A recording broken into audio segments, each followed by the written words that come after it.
이 시간 함께 하실 하나님의 말씀은 다니엘 9장 1절에서 7절까지의 말씀입니다. 다니엘서 9장 1절에서 7절까지의 말씀입니다. 화면 보시면서 함께 읽겠습니다. 교독하십니다. 제가 먼저 읽겠습니다. 메대 족속 아하수에로의 아들 다리오가 갈대아 나라 왕으로 세움을 받던 첫 해,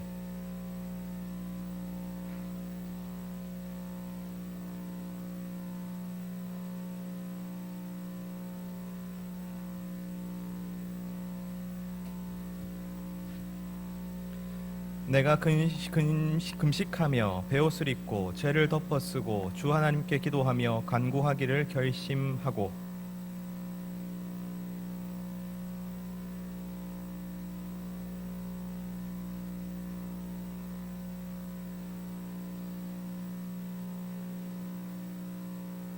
우리는 이미 범죄하여 패역하며 행악하며 반역하여 주의 법도와 규례를 떠났사오며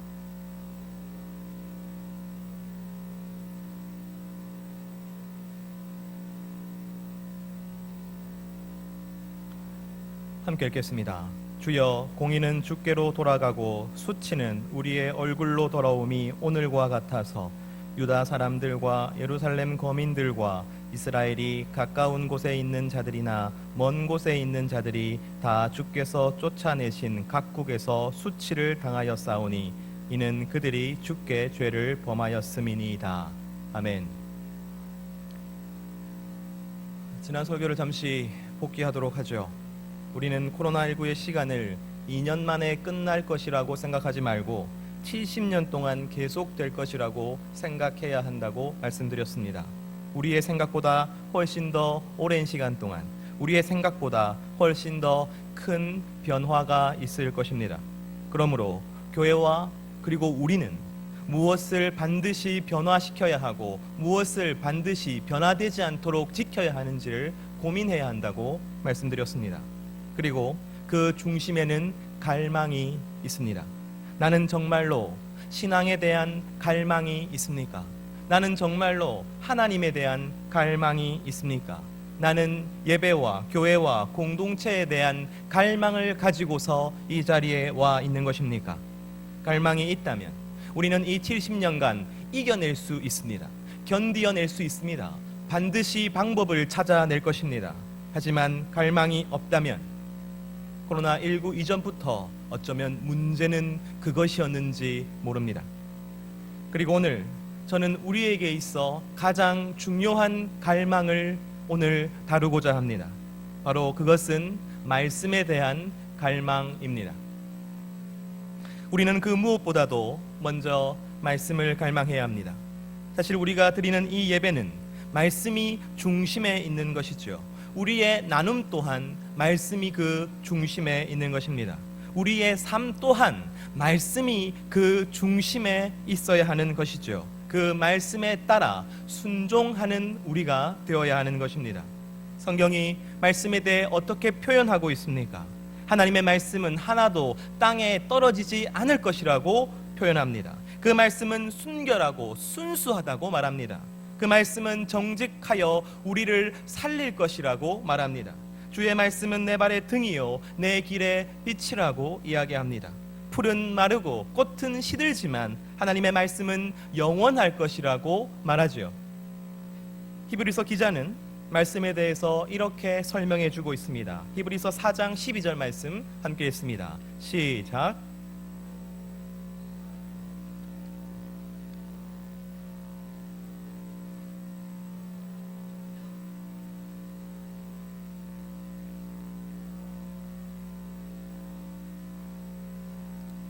말씀이 여러분에게 이러한 의미입니까? 말씀이 여러분의 그 혼을, 여러분의 그 마음을, 여러분의 생각과 뜻을 판단하고 있습니까? 여러분은 얼마나 말씀을 갈망하고 있습니까? 하나님의 말씀이 진실로 여러분에게 살아있는 존재입니까? 몇몇 친구에게 하루에 성경을 얼마나 읽는지를 물어보았습니다. 멋쩍어 하면서 대답하기를 지금은 잘 못하고 있답니다. 큐티를 하고 있는지 물었습니다. 멋쩍어 하면서 지금은 잘 못하고 있답니다. 다 예전에는 해본 것인데 청년이 되었다고 지금은 잘 못하고 있답니다. 여러분, 한 주에, 주중에 여러분은 얼마나 말씀을 가까이 하고 있으며 말씀을 묵상하고 계십니까? 솔직히 말해서 주중에 시간을 내어 말씀을 읽거나 묵상하지 않아도 우리의 삶은 별 문제 없이 흘러가는 것 같습니다. 그리고 좀 말씀을 읽지 않는다 하더라도 나는 여전히 그리스도인인 것이죠. 나는 여전히 예수를 믿는 성도입니다. 다만 100점짜리 성도는 아닐 뿐이지요. 하지만 세상에 100점짜리 성도가 어디에 있겠습니까? 여러분, 그런 생각을 하는 모든 사람들은 큰 착각에 빠져 있는 것입니다.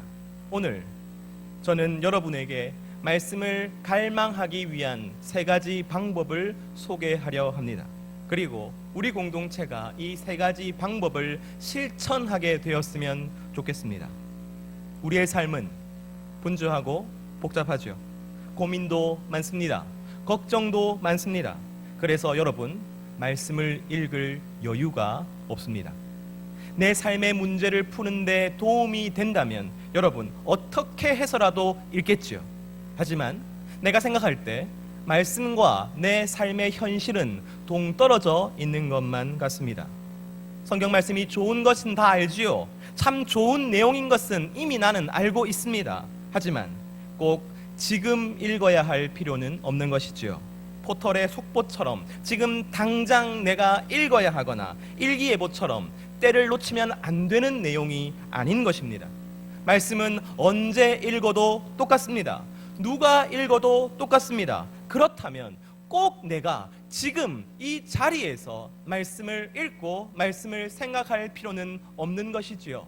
시간이 흘러서 좀 여유가 있을 때 내가 좀 마음에 하나님을 더 잘 믿고 싶고 말씀을 더 가까이 하고 싶은 마음이 든다면 바로 그때 말씀을 가까이 하면 된다고 생각하는 것입니다. 바로 이것이 우리가 말씀을 갈망하지 못하게 하는 이유입니다. 그리고 저는 이것이 우리가 가지는 가장 큰 착각이라고 생각합니다. 바로 그 사실을 오늘 본문은 우리에게 잘 보여주는 것이죠. 다니엘 9장 2절 말씀 함께 읽습니다. 시작.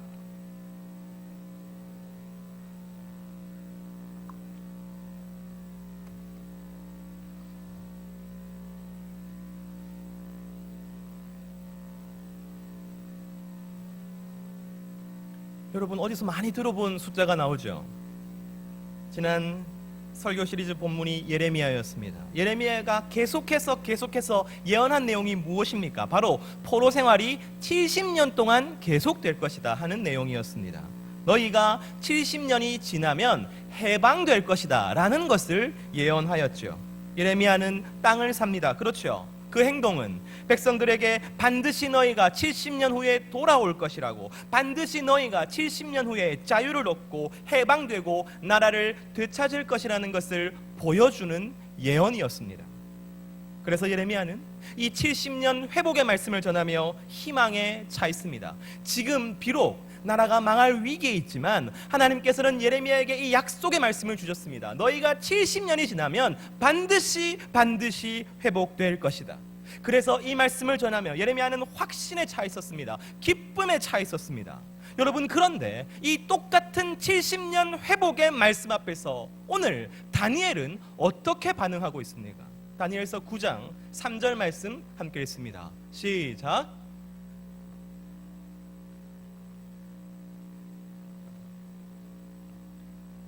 금식하고 베옷을 입고 죄를 덮어 쓰는 것, 이것은 슬픔의 모습입니다. 애통해하며 눈물 흘리는 것입니다. 똑같이 70년 회복의 말씀 앞에서 예레미야는 확신에 차 있고 소망에 차 있다면 다니엘은 애통해하고 죄를 뒤집어 쓰고 울며 기도하고 있는 것이죠. 같은 말씀 앞에서 여러분, 이 두 사람은 완전히 다른 모습을 보여주고 있는 것입니다. 더구나 다니엘은 그 70년의 시간이 점점 끝나가는 때의 사람입니다. 이제 곧 하나님의 말씀대로 유대 백성이 해방될 것입니다. 자유를 찾을 것입니다. 예루살렘으로 꿈에 그리던 고향으로 돌아가게 될 것입니다. 그렇다면 예레미야보다 더 기뻐해야 하지 않겠습니까? 예레미야보다 더 찬양해야 하지 않겠습니까? 그런데 왜 이 똑같은 말씀 앞에서 다니엘은 완전히 다른 반응을 보이는 것일까요?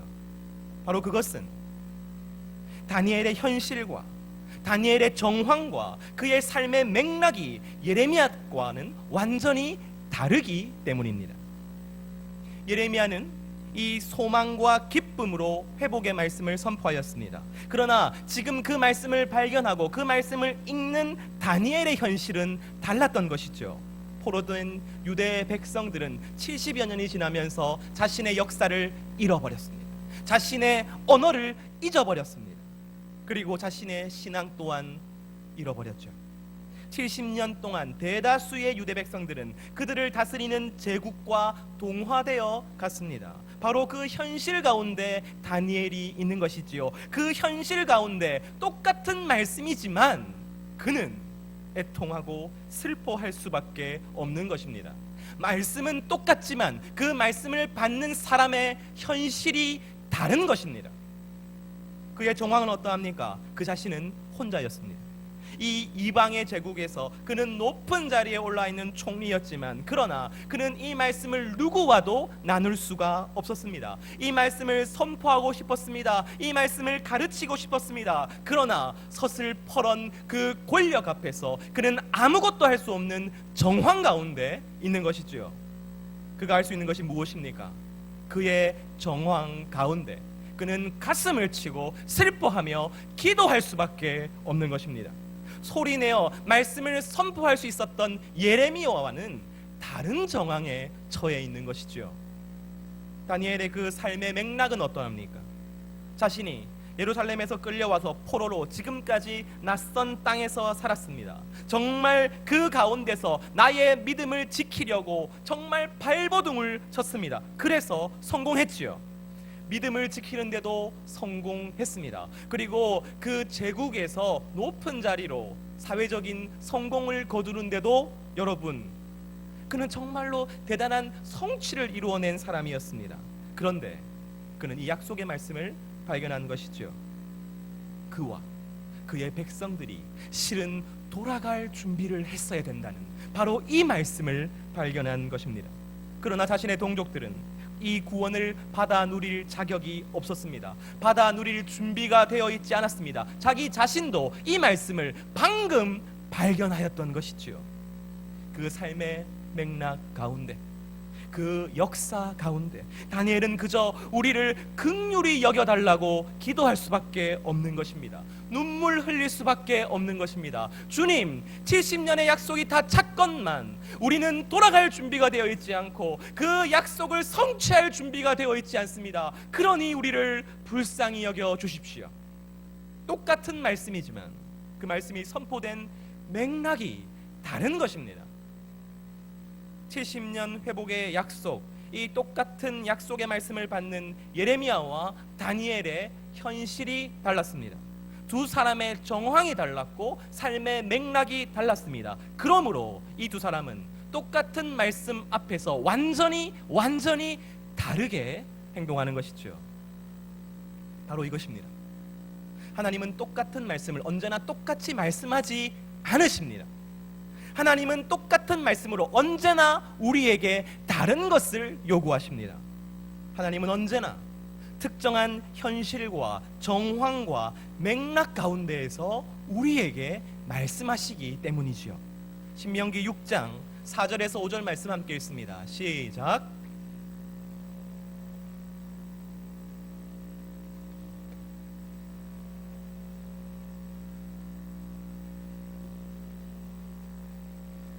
이스라엘아 들으라, 쉐마 이스라엘. 이 말씀은 구약의 대헌장입니다. 우리는 하나님의 말씀을 들어야 하지요. 하지만 여러분 착각하지 마십시오. 이 우리가 들어야 하는 하나님의 말씀은 화석처럼 굳어져서 변하지 않는 경전이 아닙니다. 그냥 옛날부터 쓰여진 변하지 않는 그 경전을 달달 외우면 복 받는 그런 주문 같은 것도 아닙니다. 하나님의 말씀은 지금 살아계신 하나님께서 내 현실 가운데 오셔서 내게 대화하기 원하시는 것입니다.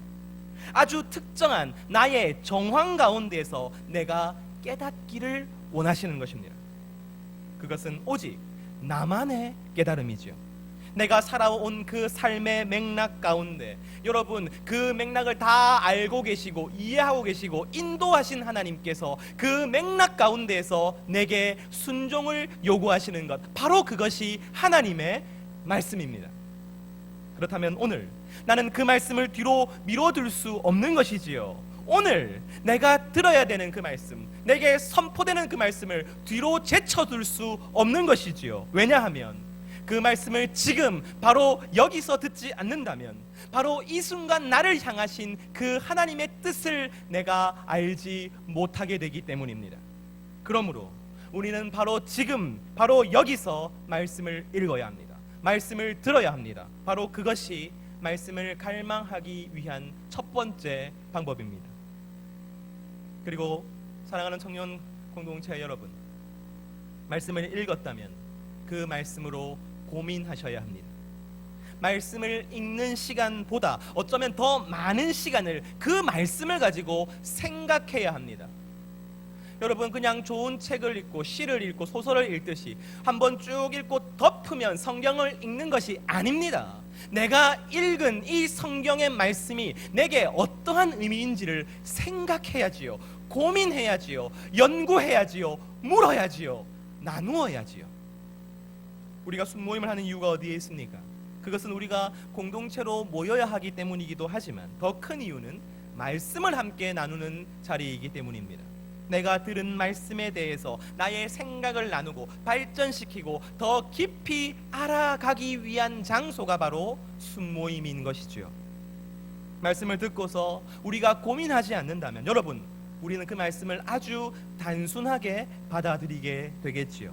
즉, 하나님의 말씀은 맞습니다. 그것은 믿습니다. 하지만 나의 현실과 나의 정황과 나의 삶의 맥락과는 관계가 없어집니다.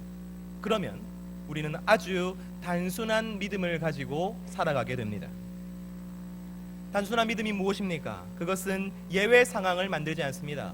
현실을 고려하지 않습니다. 정황을 무시해버립니다. 그래서 언제나 어디에서나 누구에게나 똑같은 결과를 만들어낸다고 믿는 것이 바로 단순한 믿음입니다.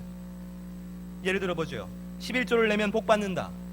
새벽기도 빠지지 않으면 만사 형통한다. 예배를 안 빠지면 하나님께서 지켜주신다. 여러분, 이 믿음이 틀린 것이 아니에요. 맞습니다. 그러나 이 믿음은 단순한 믿음인 것이죠. 우리가 예수를 믿을 때 보통 이런 단순한 믿음에서부터 시작합니다. 그리고 사실 이런 단순한 믿음이 강력한 힘을 가지고 있기도 하지요. 신앙의 연수가 오랜 성도들이, 여러분 아버지 어머니들이 가끔 이런 말씀을 하실 때가 있을 것입니다. 내가 처음 예수 믿었을 때 그 첫사랑을 회복해야 되는데. 여러분, 맞죠, 그 열정적일 때가 있습니다. 하지만 많은 경우에 그분들은 이 단순함을 그리워할 수가 있습니다. 그때는 모든 것이 다 명확해 보이고 모든 것이 다 쉬운 것이죠. 그래서 힘이 있는 것이죠. 하지만 살다 보면 그게 삶이든 신앙이든 그렇게 명확하게 딱 떨어지지 않는다는 것을 알게 되시는 것이죠. 저는 아직 그 정도 삶의 연륜은 아닙니다만은 보통 우리는 이 단순한 믿음에서 시작해서 점점점 성장하게 됩니다. 그게 바로 믿음의 경륜인 것이죠. 그런데 여러분, 한 교회에 있는 모든 성도들이, 아니 그 시대에 살았던 모든 성도들이 다 이 단순한 믿음을 가졌던 때가 있었습니다. 바로 중세 시대, 중세의 가톨릭 교회였죠. 중세 성도들은 아주 단순한 믿음을 가지고 있었습니다. 그들은 교회 오면 구원 받는 것입니다. 교회 오면 복 받는 것입니다. 끝입니다. 다른 것 아무것도 없습니다. 더 자세히 말하자면 교회에 와서 성찬, 즉 사제가 떼어주는 떡을 받아 먹으면 나는 구원을 받고 문제가 해결되고 병이 낫고 삶이 행복해지는 것이죠. 여러분, 얼마나 단순한 신앙입니까? 내가 지금 교회 안 갔습니다.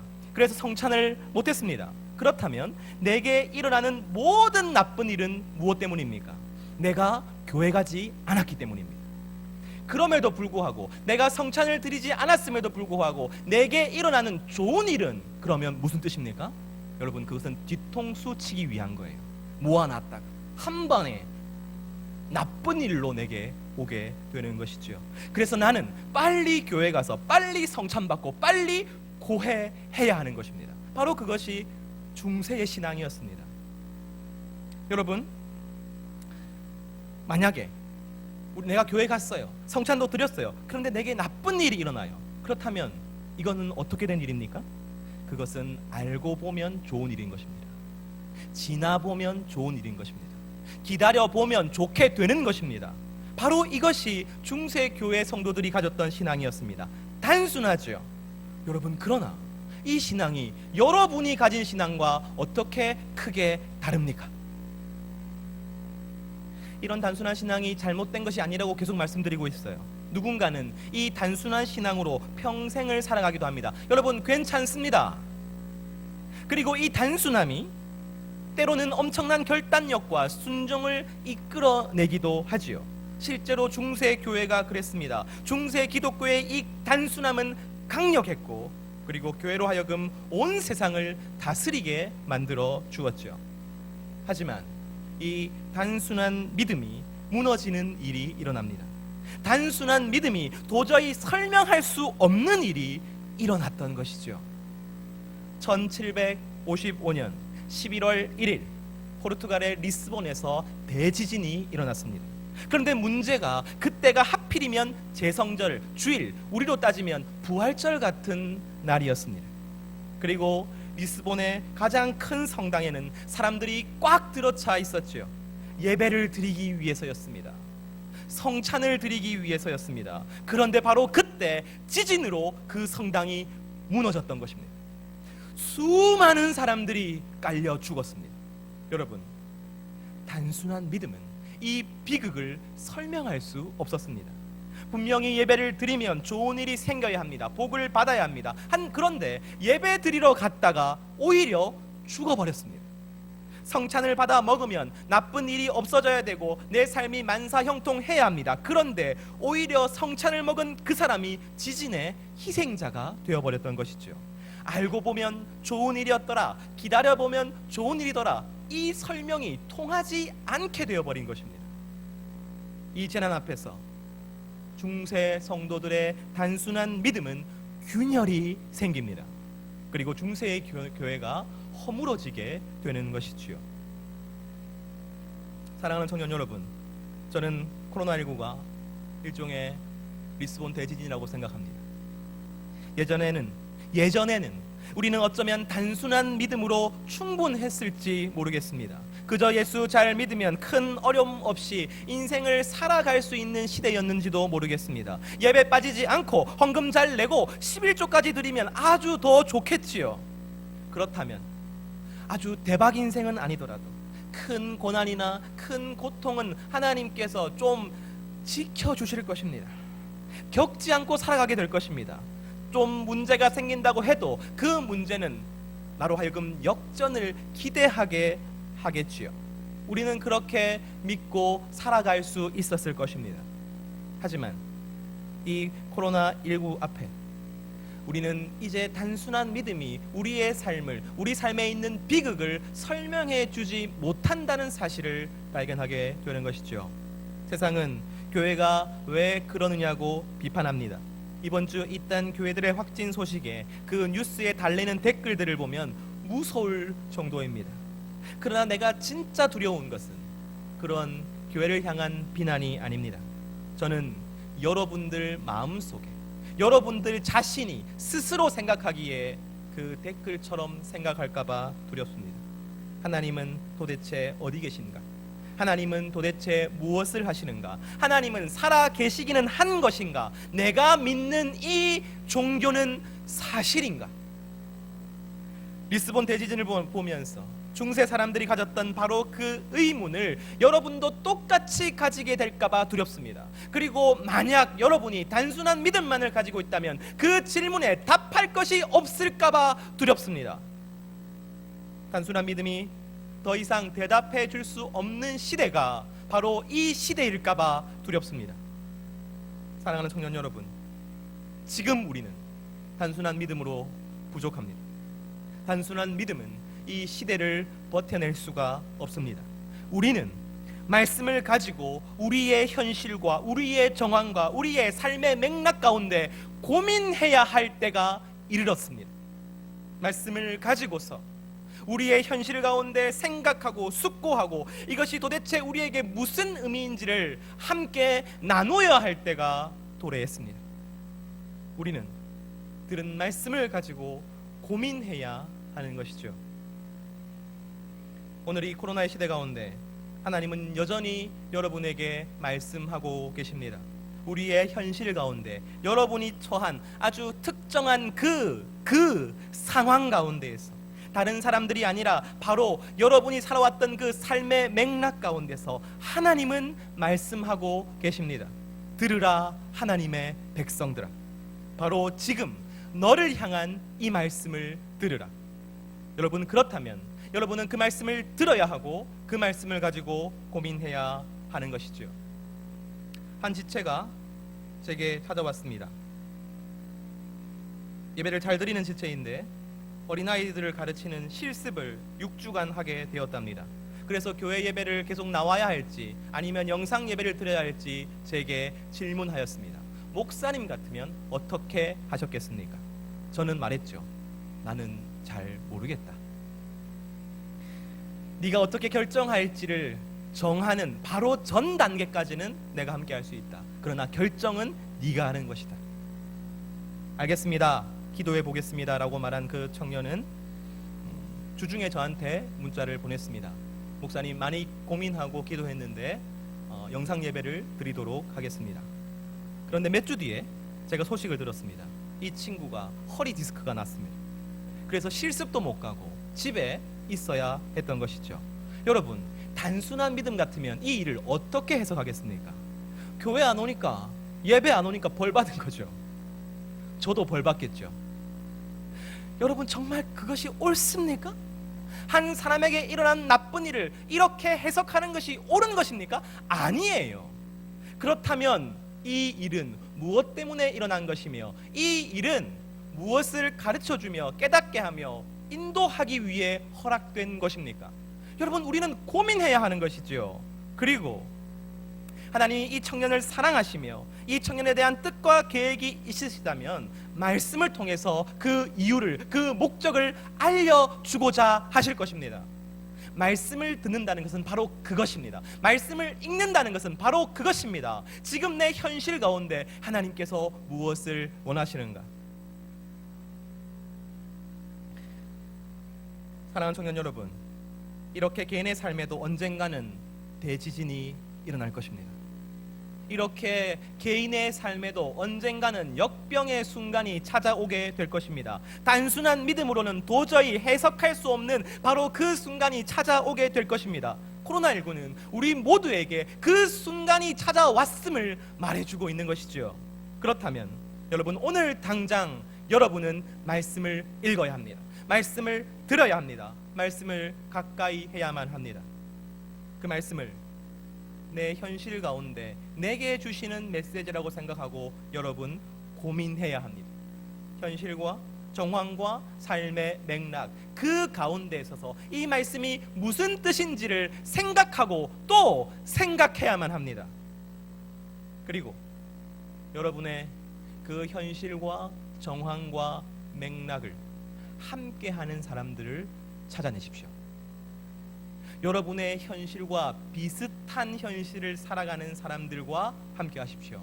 여러분의 정황을 이해할 수 있는 사람에게 손을 내미십시오. 여러분의 삶의 맥락과 함께 하였던 그들과 말씀을 함께 나누십시오. 혼자서 말씀을 읽으려 하지 마십시오. 혼자서 말씀을 들으려 하지 마십시오. 그렇다면 여러분은 이내 포기하게 될 것입니다.